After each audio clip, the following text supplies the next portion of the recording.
नमस्कार शेतकरी मित्रांनो, मी आशेवाडी गावातील दशरथ बोडके यांच्या प्लॉटवर आलेलो आहे। त्यांनी आपण बघू शकता ग्राफ्टेड युबी 35 ही व्हरायटी लावलेली आहे आणि त्यांना डंपिंगची खूप अडचण येत होती। तर त्या संदर्भात तुम्हाला माहिती देतील का प्लॉट कसा आणि का कुठल्या पद्धतीने त्यांनी रानाडीचे प्रात्यक्षिक प्लॉटवरती आपण आलेलो आहे आणि रानाडीचे कुठले उत्पादन आपण त्यांनी वापरलेले आहे किंवा डोस याच्या संदर्भात सुद्धा माहिती देतील। नमस्कार, माझे नाव दशरथ रामदास बोडके, राहणार रामशेज आशेवाडी। इथं आपण हा योगी 35चा प्लॉट आहे आपलावाला। इथं आपण सुरुवातीला बेसल डोसमध्ये सॅटेराइट बोरोकॉल 40 किलो, बोरोकॉल 10 किलो, एक यारामेला कॉम्प्लेक्स 10-26 आणि सुपर फॉस्फेट खाली बोधावरती फोकलं होतं। लागवड केल्यानंतर आपण आता हा प्लॉट आपला साधारण 30 ते 35 दिवसाचा प्लॉट आहे। आता तिथे आपण परत सेकंड डोस केलाय। आपण बघू शकता त्यांनी सेकंड डोस आताच टाकलेला आहे प्लॉटला।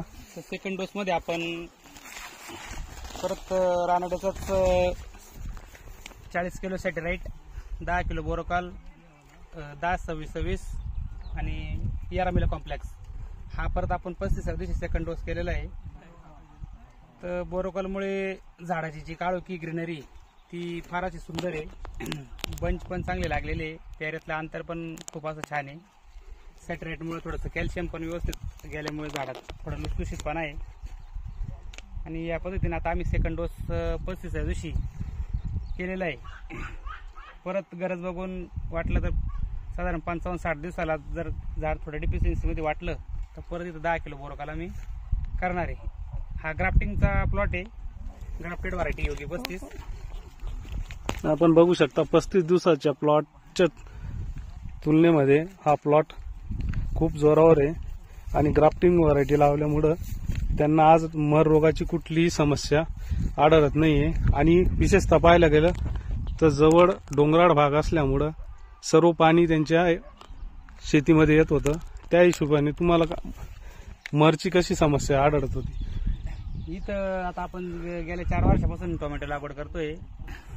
225 व्हरायटी असायची, पण सातत्याने खूप पाणी इथं डोंगरांमुळे खूप रिप असायची, त्यामुळे इथं डंपिंगचा प्रॉब्लेम आपल्याला यायला लागला गेल्या 3 वर्षापासून।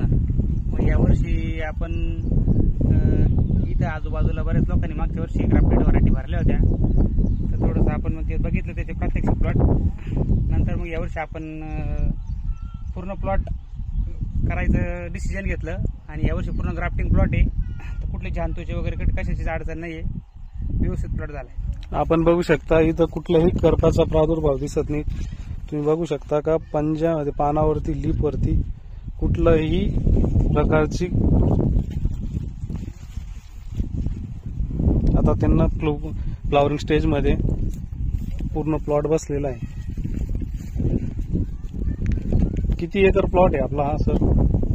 6 एकरचा प्लॉट। 6 एकरचा प्लॉट आहे, पूर्ण ग्राफ्टेड प्लॉट आहे। आपण बघू शकता का 6 एकर मध्ये त्यांनी पूर्ण ग्राफ्टिंग वरती खर्च केलेला आहे आणि त्या ग्राफ्टिंगच्या प्लॉट मध्ये गल्लीआड त्यांनी कोबीचं पीक सुद्धा घेतलेलं आहे। आपण बघू शकता खूप असं जोरदार प्लॉट जमलेला आहे त्यांचा। आणि आपण डंपिंगची समस्या असेल तर योग्य डिसिजन घेऊन योग्य खतांची मात्रा व फवारण्या आपण करू शकता आणि प्लॉट त्या हिशोबाने आपल्याला कमी खर्चामध्ये व्यवस्थित असं उत्पादन घेऊन आज तर हा व्हिडिओ बनवत आहे। पुढे आता परत एक ब्लॉग टाकणार आपण 55व्या दिवशी, तेव्हा आपण बघू शकता का प्लॉटची काय कंडिशन राहणार आहे।